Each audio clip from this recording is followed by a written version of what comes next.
이번 시간부터는 이제 계약법 하겠습니다. 이제 계약 총론이죠. 조금 이제 빨리 나갈 수 있을 것 같아요. 자, 약관에 관한 설명이에요. 약관은 계약의 내용입니다. 계약으로 정한 어떤 별도로 정한 계약의 내용이다라고 하는데요. 약관의 일부 조항이 무효더라도 계약은 나머지 부분만으로 유효함이 원칙이다. 그래서 원래 법률행위는요. 일부 무효의 법리가 적용이 돼서 일부가 무효면 전부 무효를 원칙으로 하는데 약관에 의해서 계약을 할 때 또 계약법 전체는요.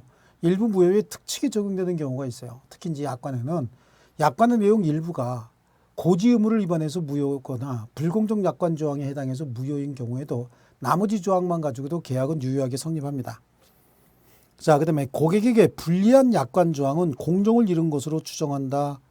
또 공정거래위원회 심의를 거친 약관의 구속력의 근거는 그랬어요. 공정거래위원회 심의를 거친 약관, 계약의 내용이거든요.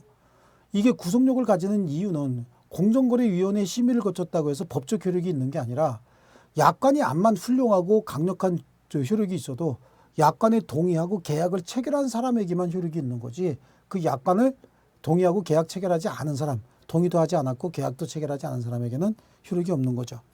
그 자체가 법규범이거나 법규범적 성질을 가지기 때문이다. 아닙니다. 법규범적 성질이 있다면 일반적 효력이 있어서 일반인들에게도 효력이 있어야 되는데 그 약관에 동의하거나 동의하지 않거나 약관을 가지고 계약을 체결하지 않은 사람에게는 효력이 없는 겁니다. 사업자가 상당한 이유 없이 자신이 부담해야 될 위험을 고객에게 이전하는 내용의 약관 조항, 이게 불공정한 약관이죠. 이건 무효고요. 설명 의무가 있는 약관의 내용이 설명되었다는 점은 그 설명됐으니까 계약의 내용에 포함되어야 된다라고 주장하는 자가 증명해야 된다. 답은 3번이거든요. 그 다음 65번입니다. 청약과 승낙에 관한 다음 설명 중 틀린 건데요. 불특정 다수에 대한 승낙은 있을 수 없고 승낙은 오직 특정의 청약자에 대해서만 해야 된다. 이게 청약과 승낙의 차이죠. 청약은 불특정 다수에게도 해야 되지만 승낙은 최초의 청약자에게만 해야 됩니다. 승낙자가 청약에 대해서 조건을 붙이거나 변경을 가해서 승낙한 때는 그 청약 거절과 동시에 새로이 청약한 것으로 본다. 그렇죠. 조건을 붙이거나 변경을 가했다는 얘기는 기존의 청약은 싫고 이런 청약으로 이렇게 계약을 하자, 이렇게 한 거기 때문에 거절과 동시에 새롭게 청약한 것으로 본다. 이게 맞습니다. 자, 승낙의 통지가 승낙기간 후에 도달한 경우에 보통 기간 내에 도달할 수 있는 발송인 때는 계약은 성립한 것으로 본다라고 하는데, 기간 내에 도달할 수 있는 발송인 경우에도 최초의 청약자가 승낙을 수령하고 연착 통지나 지연 통지를 하지 않았을 때만 기간 내에 도달한 것으로 봐서 계약을 성립시키는 것이지, 기간 내에 도달할 수 있는 발송이라고 해서 무조건 성립하는 건 아닙니다. 기간 내에 도달할 수 있는 발송이 연착한 경우에 최초 청약자가 미리 지연 통지 아니면 연착 통지 등을 하면 그때는 계약이 성립하지 않습니다. 그래서 3번 틀렸고요. 연착된 승낙은 청약자가 이를 새 청약으로 볼 수 있다. 또 격지자 사이의 계약은 승낙의 통지를 발송한 때 성립한다. 이게 이제 통설이긴 하죠. 틀린 거는 3번이 되겠습니다. 자, 66번은 이제 우리 시험 패턴과 조금 다르긴 한데 2개 고르라고 돼 있죠. 그러니까 2개 고르라. 이건 어떤 패턴이냐면 박스에다가 집어넣고 다음 중 계약이 성립하는 경우를 고르시오. 그래서 기역, 니은, 디귿 이렇게 집어넣는 걸 이런 식으로 문제를 한번 내본 겁니다. 그래서 갑은 자신이 소장하던 그림을 갖고 싶어 하던 을에게 매도 의사로 청약을 했는데 병이 승낙했다. 이거 청약은 갑이 을에게 했는데 을이 승낙을 해야지 병이 승낙했다. 그러면 당사자가 일치하지 않았기 때문에 계약은 성립하지 않은 겁니다. 갑이 을에 대한 노트북 매수 청약과 을이 갑에 대한 매도 청약의 내용이 일치되고 모두 상대방에게 도달했다. 이건 교차 청약이죠. 양 청약이 모두 상대방에게 도달한 때 계약이 성립하는 것이고 성립합니다. 3번 갑이 자기 소유 주택을 을에게 매도 의사로 청약했는데 을이 승낙한 후 사망했지만 그 의사 표시가 갑에게 도달했다라고 해서 자기 소유 주택을 을에게 매도 의사로 청약했고 을이 승낙을 했습니다. 그럼 승낙할 때는 살아 있었다는 얘기죠. 그리고 도달하기 전에 사망했는데 살아 있을 때 한 승낙이 최초 청약자에게 도달했으니까 계약은 성립하는 겁니다. 그래서 2번, 3번이 계약이 성립이고요. 갑이 을에게 10만 원의 시계를 매수하라는 청약을 했는데 그 청약을 수령한 을이 10,000원 깎아주면 매수하겠다. 그러면 변경을 가해서 승낙을 했죠. 그래서 갑에게 도달했다. 그럼 갑이 다시 동의해 줘야 되는 거예요. 갑에게 도달한 사실만으로 계약이 성립하는 게 아닙니다. 승낙자가 청약과 승낙이 불합치했음에도 합치하는 것으로 오신했다. 어쨌든 저건 잘못 믿은 것이지 사실은 뭡니까? 합치하지 않았다 그런 얘기죠. 그럼 계약은 성립하지 않는 겁니다. 그 답은 2번, 3번 이렇게 되겠네요. 67번. 대전에 사는 갑은 서울의 을에게 중고자동차를 100만 원에 팔겠다는 제안을 하면서 승낙기간을 2015년 10월 20일로 정했다. 을은 그 제안을 받아들이겠다는 편지를 2015년 10월 5일 발신했는데 갑에게 10월 25일 배달됐다. 옳은 내용은 이렇게 되어 있습니다. 자, 갑이 을에게 100만 원에 팔겠다고 제안을 하면서 기간을 10월 20일로 정했어요. 근데 10월 5일 날 보낸 게 늦게 도달했다 그런 얘기죠. 자, 옳은 설명인데 갑은 을에게 연착 통지 의무가 있습니다. 연착 통지하지 않으면 연착하지 않은 것으로 취급하기 때문에 연착 통지 의무가 있고요. 갑이 을에게 연착 통지하지 않은 경우에 매매계약은 도달주의에 의거 10월 25일에 성립한다? 아닙니다. 연착하지 않은 것으로 봐서 발신한 10월 5일 날 성립합니다. 갑이 미리 지연 통지를 미리 해놨답니다. 그럼 한국 경우에도 을이 승낙을 수령하면 즉시 연착 통지해야 된다. 지연 통지를 미리 해놓거나 아니면 연착 통지만 하면 되는 것이지 지연 통지했으면 연착 통지 필요 없고 지연 통지 안 했으면 연착 통지만 하면 되는 겁니다. 그다음에 갑의 연착 통지 유무를 불문하고 을의 승낙은 연착되었으므로 계약은 성립할 수 없다. 아니죠. 이건 기간 내에 도달할 수 있는 발송이었기 때문에 지연 통지를 하지 않거나 연착 통지하지 않으면 기간 내에 도달한 것으로 봐서 계약은 성립하는데 이 경우에는 승낙의 통지를 발송한 10월 5일 날 성립해야 되죠. 갑의 연착 통지가 있을 경우에 을의 연착된 승낙은 새로운 청약으로 볼 수 있어서 갑의 의사에 따라서 계약의 성립 여부가 결정될 것이다. 그렇죠? 연착 통지가 있는 경우에 을의 연착된 승낙은 새로운 청약으로 볼 수 있어요. 갑이 다시 여기에 대해서 승낙을 하게 되면 계약이 성립될 수도 있는 거죠. 답은 5번이네요. 자, 68번 계약 체결상의 과실에 관한 설명 중 틀린 건데요. 우리 민법은 원시적 불능의 경우에 계약 체결상의 과실 책임을 규정하고 있다. 그렇죠. 535조에 계약이 원시적 객관적 전부 불능일 때 계약 체결상의 과실 책임의 문제가 나오는 것이고요. 판례는 계약 체결 준비 단계에서 상대방에게 생긴 신체상 재산상 손해에 대해서도 계약 체결상의 과실 책임을 인정한다. 이건 이제 다수설의 학자들이 계약 체결 준비 단계에서 상대방 보호 의무 위반의 경우에도 계약 체결상의 과실 책임을 인정하자라고 하는 거고 판례는 이 경우에는 불법행위다. 계약 체결 전 단계에서 준비 단계 또는 교섭 단계에서 상대방을 보호할 의무가 있는 자가 상대방을 보호하지 않았으면 이거는 신의축을 위반한 거고 이건 불법행위다 이렇게 얘기하고 있어요. 그래서 2번 틀렸습니다. 판례는 불법행위로 책임을 인정하고 있고요. 민법이 인정하는 계약 체결상의 과실 책임은 신뢰이익에 대한 배상 책임인데 이 신뢰이익은 계약의 유효를 믿었기 때문에 지출한 손해다라고도 얘기하죠. 계약 체결상 과실을 이유로 한 손해배상은 계약이 유효함으로 인하여 생길 이익에까지만 청구할 수 있다. 또 건축공사의 대가로서 임야 사용권을 부여하기로 약정하였으나 그 임야 사용권이 원시적 이행불능이라면 임야 사용권 자체를 이행할 수 없는 상태, 다른 사람이 사용하고 있다는 거죠. 그러면 계약 체결상 과실을 이유로 손해배상 책임이 인정이 된다. 즉 원시적, 객관적, 전부불능의 경우에 계약 체결상의 과실 책임의 문제 발생합니다. 답은 2번이죠. 자, 69번은 이제 동시이행의 항변권에 관한 설명이에요. 저당권 설정 등기 말소와 피담보 채무의 변제는 동시이행 관계에 있지 않다. 저당권 설정 등기 말소와 피담보 채무는요. 피담보 채무가 변제가 되면 영수증만 받아도 피담보 채권이 없는 저당권이 되기 때문에 이건 무조건 무효가 됩니다. 그래서 피담보 채무 변제가 선이행 의무죠. 경매가 무효가 돼서 근저당권자가 근저당 채무자를 대위해서 매수인에게 소유권 이전 등기의 말소를 구하는 경우에 그 등기 말소와 근저당권자의 배당금 반환 의무는 동시이행 관계가 아니죠. 이건 동시이행 관계가 될 수가 없죠. 경매 절차가 무효가 됐다는 얘기는 이제 이런 상황이 될 겁니다. 69번인데요. 갑이고 을이에요.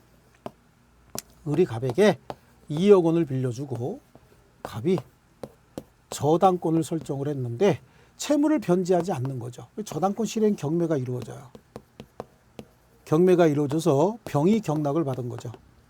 자, 이렇게 경락을 받았으면 소유권은 갑에서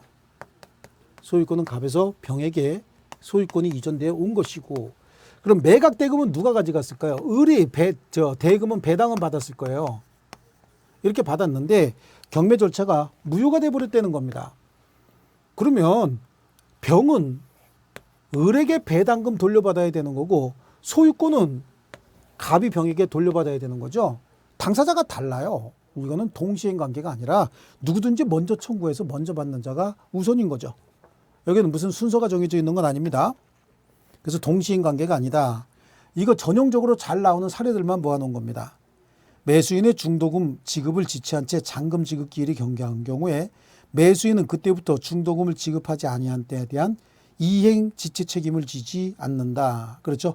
중도금을 지체한 채 잔금 지급 기일이 경과했다. 그런데 매도인도 소유권 이전 등기 의무를 이행하지 않는다. 그럼 더 이상 지체 책임지지 않는 거죠.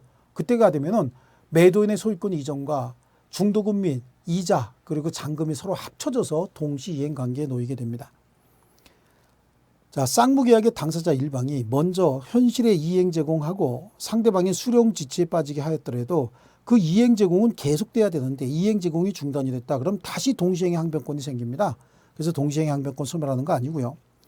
5번에 쌍무계약 당사자 일방이 한번 자기 채무 이행 제공했으나 그 이행 제공이 중단된 경우에 그 이후에 상대방의 채무가 이행 지체로 되었음을 전제로 하는 손해배상 청구도 할 수가 없다. 왜냐하면 동시행의 항변권이 다시 살아나기 때문에 손해배상도 청구할 수 없고요.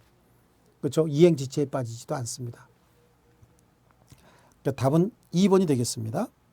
70번은 이제 위험부담에 관한 설명이죠. 틀린 거 찾아야 되는데요. 목적이 불능한 계약을 체결한 경우에 위험부담의 문제는 발생하지 않는다라고 하는데 목적이 불능한 계약을 체결했다는 얘기는 원시적 불능이라는 얘기잖아요.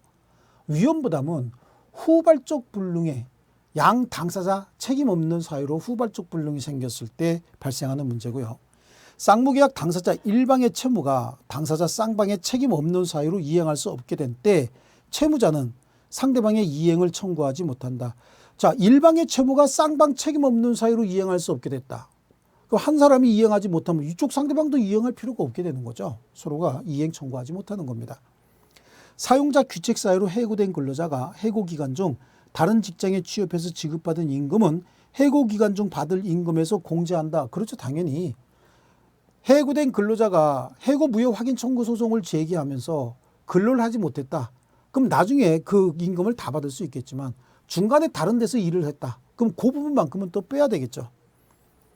종류 매매에 있어서는 위험부담의 문제가 발생하지 않는다. 왜냐하면 종류물은 예를 들어서 소주 5병 그러면 뭐 소주 중에서 참이슬 5병이다. 그러면 참이슬이라고 하는 거는 특정물이 아니고 종류물이기 때문에 채무자가 들고 와서 갖다 주다가 깨트리면 다른 거 갖고 오면 되는 겁니다. 자, 그 다음에 5번에 쌍무계약의 당사자 일방의 채무가 채권자 수령 지체 중에 쌍방 책임 없는 사유로 이행할 수 없게 된 때 여기서 쌍방 책임 없는 사유로 이행할 수 없게 됐어도 처음부터 채권자 수령 지체 중이었다. 그럼 채권자가 원인을 제공하고 있었다는 얘기예요. 그러면 채무자는 상대방의 이행을 청구할 수 없다가 아니라 이때는 채권자 수령 지체 중이었기 때문에 채권자 채무 불이행으로 봅니다. 그럼 이행 청구할 수 있게 되는 겁니다. 그러니까 답은 5번이 되겠습니다. 그 다음에 71번 A가 그의 토지를 B에게 매도하면서 대금은 B가 C에게 직접 지급하기로 했다. 이거 제3자를 위한 계약이죠. 그래서 A가 토지를 B에게 매도하고 대금은 C에게 주기로 했다. 그러면 A가 요약자, 그 다음에 B는 낙약자, C는 제3자 이렇게 되겠네요. C는 제3자 수익자 이렇게 되겠습니다. 이게 대가 관계고 보상 관계고 수익 관계입니다. 이거는 갑하고 C 사이의 개인적인 관계이기 때문에 제3자를 위한 계약 자체에는 영향을 미치지 않습니다. 제3자를 위한 계약의 내용은 이건 거죠. 이거. 여기 때문에 보상관계에 흠결이 생기면 여기 영향을 미치고 여기도 서로 간에 영향을 미치는 겁니다. 그리고 계약의 당사자는 A하고 B이기 때문에 A하고 B에 의해서만 계약이 성립하고 변경되고 효력도 발생할 수 있다. 이건데요. C가 수익의 의사표시하기 전에 이 C예요. 계약의 당사자 아닙니다. A는 B와 매매계약을 합의 해지할 수 있습니다. A가 미성년자임을 이유로 계약을 취소한 때 C의 대금 청구권도 소멸하는 거죠. 계약이 취소가 되면 이익관계에 영향을 미치기 때문에 얘네 둘 관계에도 대금 청구권도 소멸하는 것이고요. C가 수익의 의사표시하게 되면 C의 권리가 확정이 됩니다. 좋죠? C의 동의가 있다 하더라도 A, B는 C의 권리를 변경시키지 못한다. 얘 권리가 확정되고 난 다음에 둘 사이에 합의로 계약의 내용을 변경시킬 땐 C의 동의를 받으면 되는 겁니다. 근데 못한다 그러니까 틀렸네요. 그 다음에 A는 B에게 C에 대한 대금 지급을 청구할 수 있다. 물건 줬으니까 너는 빨리 얘한테 돈 줘라, 대금 줘라 이렇게 할 수 있다는 얘기고요.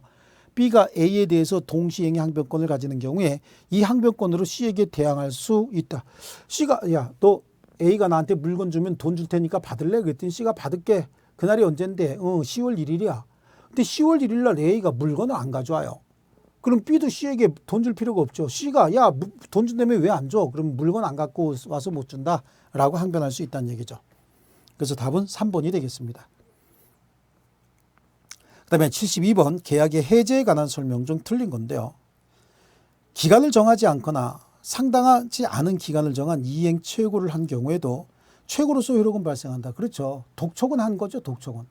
다만 독촉하려면 열흘에서 2주 정도의 기간을 최소한 줘야 되는데 기간을 3일밖에 안 줬다. 이틀밖에 안 줬다. 그래도 독촉으로서 효력은 있고 3일 만에 해제하는 것이 아니라 그래도 2주 정도는 지나야 해제하는 거죠. 그래서 경우에도 최고의 효력은 발생합니다. 새로운 이행 최고 없이 상당한 기간이 경과한 때 해제권이 발생하는 것이고 채무자는 일부 이행을 지체한 경우에 그 일부 이행에 의하여 계약의 목적을 달성할 수 없는 경우에 계약 전부를 해제할 수 있고 그렇지 않은 경우에는 불이행 부분에 한하여 해제할 수 있다. 해제권을 가진 계약의 당사자가 여러 명인 경우에 1인의 해제권이 소멸하면 이거 불가분성이죠. 나머지 당사자도 계약의 해제권이 소멸하게 된다. 또 합의 해제의 경우에 합의 해제는 서로 간에 해제합시다라고 약속을 한 거예요. 계약한 거죠. 이런 경우에 해제에 관한 민법 규정이 적용되지 않습니다. 하지만 합의 해제의 경우에도 해제의 소급표가 발생하기 때문에 제3자의 권리를 해하지는 못한다. 그래서 제3자 보호에 관한 규정도 배제가 된다가 아닌 거예요. 여긴 몇 조냐가 아니라 제3자 보호 규정을 물어보는 거죠. 예, 보호 규정도 적용이 배제된다? 아닙니다. 제3자 보호 규정은 적용이 됩니다. 자, 법정 해제권 발생 요건인 채무 불이행에는 특정한 사정이 없는 한 부수적 채무 불이행은 포함되지 않는다. 부수적 채무 불이행은 계약의 내용과 전혀 관계가 없어요. 그 예를 들어서 계약을 이 토지를 팔고 거기다가 나중에 뭔가 그죠? 하수도 시설을 해주기로 했다. 근데 토지 매매 계약이 끝났는데 하수도 시설을 안 해준다. 그럼 부수적 채무 불이행을 이유로 토지 매매 계약을 해지할 수 있느냐? 그건 아니란 얘기죠. 토지 매매 계약을 해지하는 것이 아니라 이행 청구 소송을 제기하고 안 해주면 그때 손해배상 청구하면 되는 겁니다. 자, 그래서 답은 4번이 되겠습니다. 그 다음에 73번은요. 최고 없이 해제권을 행사할 수 있는 경우, 최고 없이 해제권을 행사한다는 얘기는 불능, 그 다음에 특정 거사 이거였죠. 불능은 이행 불능이에요. 이행 불능은 최고에서 한 번 더 기회를 준다고 해서 이행할 가능성이 없으니까 즉시 해제할 수 있습니다. 그 다음에 특약을 했다는 얘기죠. 최고 없이 해제하자라고 특약을 했다든지 정기행위의 이행기가 도래했다든지 자, 채무자가 이행 거절의 의사를 분명히 하고 있습니다. 그럼 최고 해봐야 이행 안 할 거고요. 사정 변경을 이유로 계약을 해지할 때 사정 변경은 계약을 유지할 수 없는 사정 변경이 생겼는데 최고한다 그래서 유지할 필요는 없는 것이죠. 유지할 수는 없는 겁니다. 그래서 이 경우에는 해제권 바로 행사할 수 있는데 아닌 거 찾아보세요. 그럼 이행 지체죠. 이행 지체만 최고로 해야 되는데 1번 매수인이 대금 지급을 지체했다. 대금 지급의 지체는 이행 지체죠. 이때는 최고 후 해제해야 되고요. 나머지는 매매 목적, 매도인의 과실로 목적물이 소실되다. 이걸 불능이라고 하죠. 당사자가 약정한 해제권의 유보 이게 뭐야? 특약으로 정한 사유다 그런 얘기잖아요. 또 이행기가 도래하지 않은 상태에서 소유권 이전의 거절의 의사를 명확히 하기로 했다. 특정 거사할 때 거고요. 매매 목적 부동산에 설정된 저당권 실행으로 매수인이 소유권을 취득할 수 없게 됐다. 이것도 불능이죠. 매수인이 소유권을 취득할 수 없게 됐다. 경매 실행으로 소유권 취득할 수 없게 됐다. 이것도 불능입니다. 그래서 최고 없이 바로 계약을 해지할 수 있는 것이고요. 74번 해제의 효과에 관한 다음 기술 중 옳은 것은 그랬어요. 계약의 이행으로 부동산 물건이 이전되었을 때 계약을 해제한 경우에는 그 등기가 다시 복귀되는 시점에 부동산 물건이 회복이 된다. 계약을 해제한 경우에 이익의 현존 여부와 선악 불문하고 받은 금액 전부를 반환해야 되며 금전 반환의 경우 받은 날로부터 이자까지 붙여줘야 되고요. 부동산 매매 계약이 해제된 경우에 매도인이 매매 대금을 반환함에 있어서 매도인 매수인 상호 반환 의무 간에 동시행 관계 유무와 관계없이 매매 대금을 수령한 날로부터 계산한 법정이자 쌍방이 서로 법정이자 줘야 돼요. 물건을 사용하고 있었으면 물건의 사용이익 줘야 되고 금전을 받았으면 금전의 이자를 돌려줘야 됩니다. 그럼 한쪽 사람 불평이 생길 수 있죠. 부당하잖아. 아니 저 사람의 채무 불이행을 이유로 내가 계약을 해지했는데 나도 받은 거 금전 받은 날로부터 이자 또는 내가 매수인 같으면 매도인의 채무 불이행을 이유로 계약을 해지했는데 받은 물건이 있으면 물건에 과실까지 붙여준다? 그럼 억울할 수 있잖아요. 그래서 계약을 해지하고 나면 추가적으로 손해배상을 청구할 수 있는 겁니다. 원상회복을 하다 보니까 둘 다 주고 손해가 남을 수 있기 때문에 손해배상 의무가 발생하는 것이고요. 자, 그다음에 부동산 매매계약 해제 후 해지를 원인으로 한 소유권 이전 등기, 말소 등기가 있기 전에 해제 사실을 모르는 제3자가 부동산의 저당권을 취득했답니다. 저당권을 취득했으면 이 사람은 완전한 권리가 진전해요. 해제는 그 제3자에 대해서는 효력이 없습니다. 그래서 계약 해제의 소급표는 제3자의 권리를 해하지 못한다. 여기서 제3자는 등기 또는 인도 등의 부동산을 인도받아서 점유하고 있던가 등기부에 등기까지 해야만 완전히 보호되는 제3자에 해당합니다. 그 다음에 해제로 인하여 양 당사자가 부담하는 원상 회복의 의무는 동시행 관계에 있다. 그래요. 이거 하나만 맞았네요. 4번은 제3자의 권리를 해하지 못하는 것이고요. 3번 같은 경우는 매매계약이 해제되면 매매대금을 반환함에 있어서 매수인의 상호 반환 의무는 매수인 매도인의 동시행 관계없이 매매대금을 수령한 날로부터 계산한 법정 이자를 부과하여 지급해야 된다라고 하는데 법정 이자를 매매대금을 받은 날로부터 계산한 법정이자 부과해서 지급하는 건 마찬가지인데 이건 어떻게 해야 된다? 동시에 이행해야 된다는 얘기죠. 동시행 관계가 무관하게가 아니야. 동시행 관계에 있어요. 그래서 서로 간에 동시 이행해서 이자를 반환해야 된다라고 하는 거죠. 그러면 한쪽에서 이행하고 나면 다른 쪽은요. 더 이상 그렇죠. 양쪽 다 이행하고 나면 뭐 더 이상 이자 같은 거 줄 거 없는 거 아닙니까? 근데 둘 다 안 주고 있다. 그럼 둘 다 안 주고 있으면 또 그 서로 간에 이자는 발생하지 않는 것이고요. 자, 그래서 옳은 내용은 74번에 5번 하나입니다. 1번은 다시 한번 볼까요? 계약의 이행으로 부동산 물건이 이전됐을 때 계약이 해제된 경우에 그 등기가 복귀되는 시점이 아니라 계약이 해제되면 매매계약이 무효 취소 해제 내지는 해제 조건이 완성이 되면 이전됐던 소유권은 전 소유자에게 자동 복귀. 두 번째, 계약을 해지한 경우에 이득의 현존 여부와 선악 불문하고 받은 급부 전부를 반환합니다. 그 다음에 금전 반환의 경우에 받은 날로부터 이자를 가산해야 된다. 또 부동산 매매 계약이 2번도 맞은 것 같습니다. 2번도 계약이 해제한 경우에 이득 현존 여부와 선악 불문하고 받은 급부 전부를 돌려준다. 이게 원상회복이죠. 금전 반환의 경우에 받은 날로부터 이자까지 가산해 줘야 된다. 2번도 맞았습니다. 2번도. 그리고 부동산 매매 계약이 해제된 경우에 매도인이 매매대금 반환함에 있어서는 매수인과 상호 간에 동시 이행 관계에 있습니다. 동시행 유무와 관계없이가 아니에요.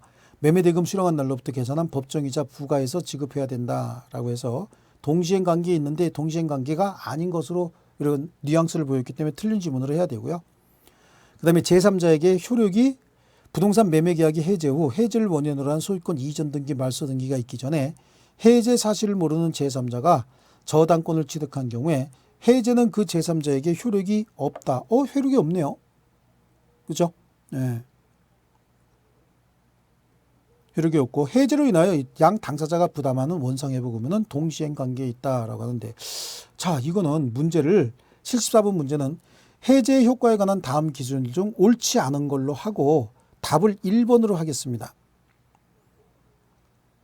그래서 계약의 이행으로 부동산 물건이 이전됐을 때 계약을 해지한 경우엔 그 등기가 다시 복귀되는 시점에 부동산 물건을 회복하게 된다가 아니라 계약이 해지되면 이전됐던 소유권은 해제와 동시에 자동적으로 전 소유자에게 복귀한다. 이렇게 하고요.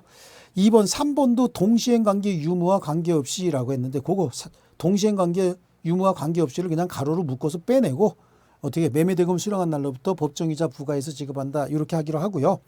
그래서 틀린 걸 1번으로 하고 나머지는 다 맞는 걸로 하겠습니다. 그래서 문제를 이렇게 한번 바꿔보겠습니다. 자, 그 다음에 75번. 계약 해제로 대항할 수 없는 제3자에 속하는 자는 그랬어요.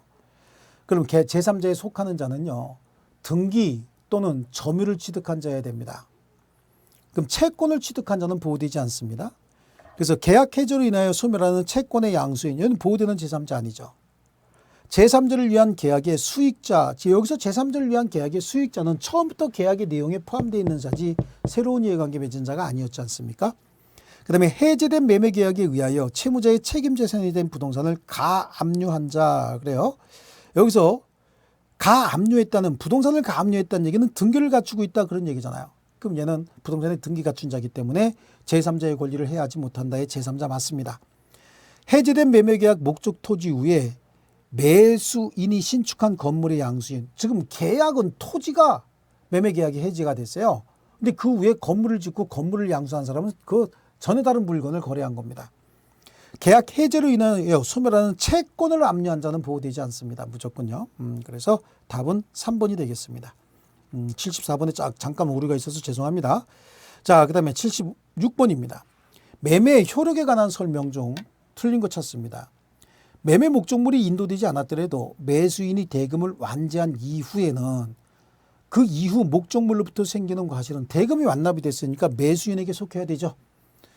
또 건물 매도인은 매수인이 그 건물을 사용할 수 있도록 토지에 대한 이용권도 설정해 줘야 될 책임을 진다라고 하는데, 건물의 매도인은 매수인이 건물을 사용할 수 있도록 토지에 대한 이용권까지 설정해 줄 필요는 없습니다. 건물을 매도하는데 토지에 대한 이용권 설정해 주지 않아도 혹시 동일인 소유의 토지 건물에서 건물만 매도하게 되면 당연히 법정지상권이 성립하는 겁니다. 설정해 줄 채무는 없는 것이고요. 매매 목적물 인도와 동시에 대금을 지급할 경우에 그 인도 장소에서 이를 지급해야 되고요. 매매 목적물에 대하여 권리를 주장하는 자가 있는 경우에 매수인이 매수한 권리에 전부나 일부를 잃을 염려가 있다면 매수인은 그 위험의 한도 내에서, 그렇죠, 대금의 전부나 또는 일부를 거절할 수 있고, 이 경우 매도인은 매수인에게 대금의 공탁을 청구할 수 있습니다. 그렇죠. 중도금 주고 잔금 주러 갔더니 3억짜리 사면서 중도금 1억 5천 주고 잔금 1억 5천 주러 갔더니 1억 원짜리 압류가 들어왔다. 그럼 1억 5천 다 주고 나면, 이 잘못하면 그 1억 원짜리 압류 때문에 다른 문제가 생길 수 있죠. 그럼 그 위험의 한도 내에서 잔금 1억 5천 중에서 5천만 주고 1억 원은 압류 지워지면 주겠다라고 할 수 있다는 얘기입니다. 매매 당사자 일방에 대한 의무 이행 기한이 있으면 쌍무계약이죠. 상대방의 의무도 동일한 기한이 있는 것으로 추정이 된다. 쌍무계약의 효력 때문에 그런 거고요. 틀린 거는 2번이네요. 77번 이제 계약금에 관한 설명이에요. 틀린 건데요. 매매 계약금을 위약금으로 투약을 한 경우에 채무 불이행을 이유로 계약이 해제되더라도 실제 손해만을 배상받을 수 있다. 자, 계약금을 위약금으로 투약을 했으면 계약금은 위약금으로 몰취를 할 텐데 계약금을 위약금으로 하는 특약이 없었다. 그러면 위약금은 손해배상 별도로, 위약으로 인한 손해배상은 별도로 청구해야 됩니다. 매매 당사자 간에 계약 해제권을 유보한 경우에 매도인이 계약금 배액을 상환하고 계약을 해제하려면 계약 해제 의사표시 이외에 계약금 배액의 이행에 제공이 있으면 좋고, 이를 공탁해야만 유효한 것은 아니다. 그렇죠. 배액을 현실적으로 제공하면 되는 거죠. 그러면서 해제하겠다라고 하면 되는 거예요. 근데 이때 계약금을 지급한 매수인이 수령하지 않는다고 해서 이걸 공탁까지 할 필요는 없습니다. 언제든지 받아갈 수 있는 객관적 상태까지만 만들어 놓으면 되는 거죠. 3번에 매매계약의 일부 이행에 착수한 매수인은 매도인의 이행 착수 전에는 임의로 계약금을 포기하고 계약을 해지할 수 있다. 아니에요. 계약금을 해약금으로 해서 계약을 해지하려면 당사자 중 일방이 이행에 착수하기 전입니다. 그 누구라도 단 일부라도 조금이라도 이행에 착수한 바가 있으면 계약금을 해약금으로 해서 계약을 해지할 수는 없습니다. 3번 틀렸습니다. 자, 매수인이 계약금을 포기하고 계약을 해지한 경우에 원상회복의무는 발생하지 않는다. 매수인이 계약금을 포기하고 계약을 해지할 때 원상회복의무는 발생하지 않는 것이고요. 왜냐하면 매수인이 계약금을 포기하고 계약을 해지할 때는 계약금으로 계약을 해지한 거기 때문에 누구도 이행에 착수한 것이 없는 것이고, 계약금을 주고받을 때는 이렇게 해도 계약 해지할 수 있다. 미리 약정한 겁니다. 그러니까 채무불이행도 아니고 서로 간에 이행 제공한 것도 아무것도 없기 때문에 원상회복도 없고 손해배상도 없는 겁니다. 매수인이 약정한 계약금을 지급하지 아니한 경우에 그 약정이 없었더라면 계약을 체결하지 않을 것이라는 사정이 없는 한 매도인은 매매계약을 임의로 해지할 수는 없어요. 계약금 계약은 해지하는 건 모르겠으나 계약금 계약은 매매 계약과 독립된 계약입니다. 다만 매매 계약에 종된 계약이기 때문에 매매 계약이 무효가 되면 계약금 계약도 무효가 될지 모르겠지만 계약금 약정만 하고 계약금을 주지 않았다. 그럼 계약금 계약을 해지하는 건 모르겠으나 본 계약을 원칙적으로 해지할 수는 없어요. 그래서 77번의 답이 3번이 되겠습니다. 78번 권리의 하자에 대한 담보 책임에 관한 내용인데 옳은 거 한번 찾아보겠습니다. 매수인이 계약 당시 그 권리가 매도인에게 속하지 아니함을 안 경우, 악이란 얘기죠. 매도인의 귀책 사유로 이행불능이 되더라도 매수인은 매도인에게 손해배상 책임을 물을 수는 없다. 이게 전부 타인의 권리 매매예요. 매수인 선악불문하고 계약을 해지할 수는 있지만 손해배상은 선의인 경우에만 손해배상을 청구할 수 있는 것이고요. 이번에 계약 당시 매도인은 그 권리가 자기에게 속하지 아니함을 알지 못했으나 매도인은 몰랐답니다. 매수인은 그 권리가 매도인에 속하지 아니함을 알았더라면 매도인도 계약을 해지할 수 있지 않습니까? 선의의 매도인 계약 해지할 수 있는데 매수인도 선이면 손해배상하고 해지하지만 매수인이 악이면 손해배상 없이 그냥 해지하면 되는 거죠. 그래서 매도인은 매수인에게 권리 해지할 이전할 수 없음을 통지하고 계약을 해지하면 되는 겁니다. 손해배상할 필요 없죠. 매수인은 악이기 때문에 그래요. 그 다음에 3번에 매매 목적인 권리 일부가 타인에게 속해서 매도인이 매수인에게 이전할 수 없는 경우에 선의의 매수인은 계약 해지 이외에 선이니까 손해배상도 청구할 수 있는 경우는 없다. 근데 권리 일부가 타인에게 속해서 매도인이 매수인에게 이전할 수 없는 경우에 선의의 매수인은요 계약 해지 이외에 손해배상을 청구할 수 있는 경우는 없다. 근데 일부 타인의 권리 매매죠. 일부 타인의 권리 매매. 매수인이 선의인 경우에는 계약을 해지하고 손해배상도 청구할 수 있는 겁니다.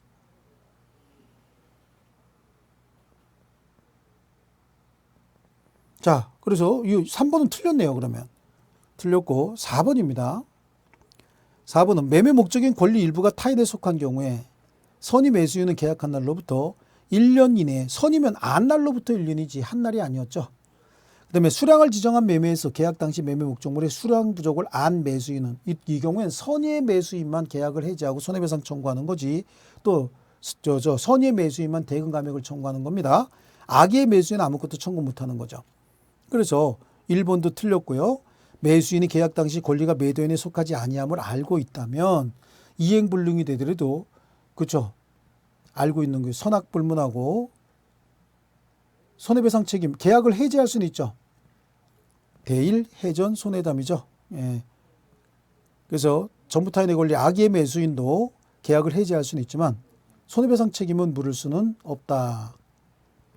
그렇습니다. 여기서 그러면 옳은 거는 이게 두 개가 돼야 되겠습니다. 1번, 2번 두 개 정답으로 하겠습니다. 이게 지금 오류가 많이 생기네요. 그래서 1번도 맞고 2번도 맞고 3, 4, 5번이 틀렸습니다. 이건 복수 정답으로 하겠습니다. 자, 그 다음에 79번 물건의 하자에 대한 담보 책임의 내용 중 틀린 건데요.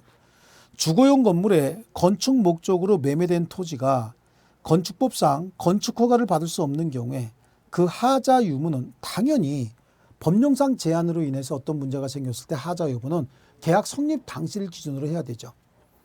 종류로 지정된 매매 목적물이 특정된 후에 하자가 발견됐다면 선의 무과실의 매수인은 하자 없는 다른 물건에 급부를 청구할 수 있어요. 종류물은 그 유사한 물건이 많이 있습니다. 동일한 물건이요. 계약 당시 매수인이 목적물 하자가 있음을 안 경우에 매도인은 하자담보 책임을 지지 않는다. 그래요. 목적물, 물건의 하자를 하자담보 책임이라고 하는데 매수인 선이면서 무과실일 때만 물을 수 있습니다. 매수인은 담보 책임을 하자를 안 날로부터 6월 이내에 행사해야 된다. 그리고 종류물 매매의 경우에 매수인은 완전물 급부 청구권과 손해배상 청구권을 선택적으로 행사해야지 동시에 행사할 수는 없어요. 완전물 급부 청구권이나 손해배상 청구권을 행사할 수 있다. 그럼 모를까? 같이 행사할 수 있다는 취지면 이건 틀렸습니다. 그래서 답은 5번이 되겠습니다. 그다음에 80번.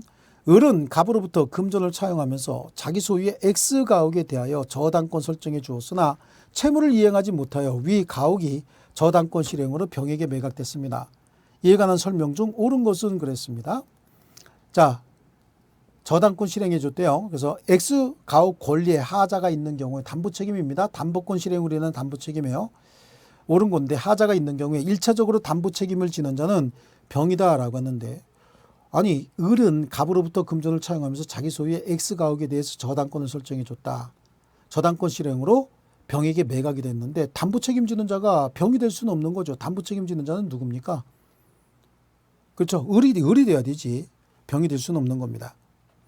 경매 절차가 무효인 경우에도 을의 담보 책임이 성립한다. 경매 절차가 무효면 담보 책임이 성립할 수가 없는 거죠.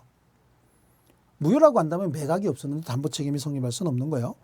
X가옥의 부분 파손에 대해서 을은 원칙적으로 담보 책임지지 않는다. 이게 맞았습니다.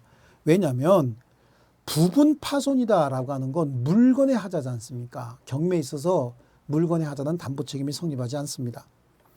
X가옥의 권리의 흠결을 알고 있는 갑이 경매 신청을 한 때 병은 갑에 대하여 손해배상을 청구할 수 없다라고 하는데 아니에요. 권리의 흠결이든 물건의 흠결이든 손해배상 청구는 다 할 수 있어요. 알고 경매 신청을 했든지 알고 고지하지 않았다 그러면 손해배상을 청구할 수 있고요.